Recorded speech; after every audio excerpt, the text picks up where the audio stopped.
No, Brian says stay within yourself. It's the least motivating thing you can say. It's like, don't try to achieve. Catchphrase among athletes. What is? I play my game. I'm going to stay within myself. Yeah, I do too much. Yeah, don't try too hard. So you didn't come up with that? Don't overproduce. Limit yourself. You didn't come up with that? No. I thought that was a Kill Meat original. No. Wait a minute. Coaches say it to players that think they're better than they are, and they just play within yourself, be a part of the team. So you know what, Brian? It might have been nice if you had told us that when we've been asking you for a year and a half what that means.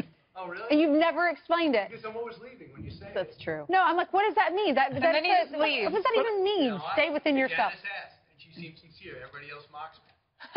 It says don't shoot for your dreams. Do the basic minimum of what you're capable of. So basically, people who play football understood all those Don't years play to what you were talking play to about. your potential. Yep. Stay within yourself. Play to what you can currently do. Any sport. You hit a home run when you're not a home run hitter because you want to get a home run. You play your game. No, you know what? Try your best. You should try. No, that's home what run. Brian's coaches told him. They told you, you're here. You need to be here, though. Brian, Keep trying. Brian, They told stay Brian, within yourself, stay down here, Brian. I was always told you can do whatever you want to do. I'm just so glad that we cleared that up after a year and a half. Right. That's my point. We keep saying, what does that mean, Brian? And he just laughs and smiles. Every time I watch the show and he signs off, I'm like, what? Somebody's got to ask him about He's that. still listening. He's still laughing. Just keep walking, There are Brian. many things that he says that we're all like. Now we can talk about him because he's gone. But he's like the spice in the show in Fox Yeah. and Friends. Just like add a little Brian Kilmeade. Yep. She's like, I call her Shannon Breen. She's like, it happens to be that a lot of people call me that too. Shannon, she's good. She puts him in his place. Nicely. That's right. You and Brian should go up against each other with comedy. So Janice won there's this competition, right? You explain it. Where they get journalists The funniest together. reporter contest. They do it every single year. And I heard that Brian had won like 10 years ago. I don't know. I don't know how long it was. So I had asked him for some tips because I did it probably 5 years ago.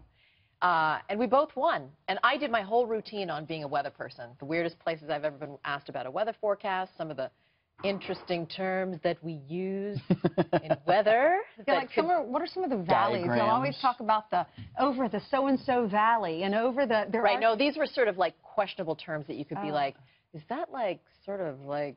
Inappropriate? Inappropriate, yeah.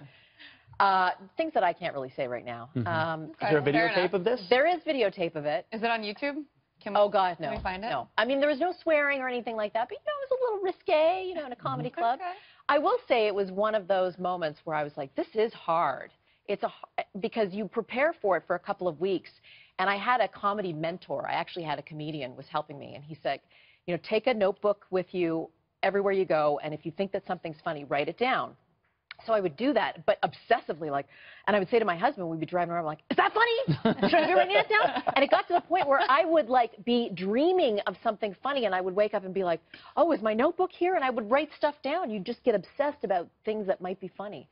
But, yeah, I mean, it was one of those moments where you're like, you hear people laugh at your jokes, and I can understand that high that you get, right? Yep. But the comedian told me that, you have a routine. You could kill one night, be so great, and then the next night you do the exact same routine and nobody laughs. Seinfeld talks about that. He talks, I think it's Seinfeld, he talks about what areas he will go to. There's certain areas where they won't laugh at his jokes. Yeah. So I'll be here all week. Tips and waitress. There you go. All right, we'll see you tomorrow. Tomorrow's Friday, y'all. Yeah. I'll tell you those One more alarm clock. I'll tell you those weather terms right now when the camera goes off. Bye, everyone. We'll see you tomorrow.